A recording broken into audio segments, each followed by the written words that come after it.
Социал-демократ Монголын эмэгтэйчүүдийн холбоо. За би улсын хурлд эрс соёлын салбарыг төлөөлдөг. За манай эрс соёлын салбар тэр тусмаа уул уурхайн салбар бол эмэгтэйчүүд маш бага байдаг. Ер нь альваг зөөлөж тийм өвөрмөц гаргалгаануудыг харилцсан санал солилцох үед гаргаж чаддаг. Ийм давуу талыг бий болгодог учраас эмэгтэйчүүдийг дэмжих нь бол зүйтэй гэж үздэг. Бүхий л орж ажиллаж байгаа ажлын хэсэгтээ эмэгтэй дуу хоолой болж ингэж ажиллаж явахыг хичээж байна. Өнөөдөр гишүүнээр сонгогдоод ингэж ажиллаж байхад бол Социал-демократ Монголын эмэгтэйчүүдийн холбоонд ажиллаж байсан үе үеийн эмэгтэйчүүдийн хүчин чармаалтгүйгээр улсын их хурал 126 гишүүний 25% эмэгтэй гишүүд бол байхгүй байх байсан.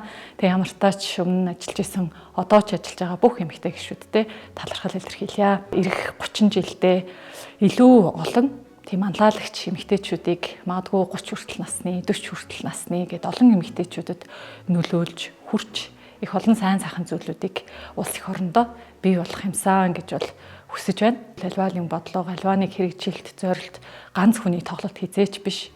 Тэгээ заавал багаараа явах хэрэгтэй учраас одоо энэ Социал-демократ Монголын эмэгтэйчүүдийн холбоон дээр үүссэн байгаа энэ сайхан баг хамт олон цаашгаа их олон зүйлийг хийх бах гэж бол итгэдэг.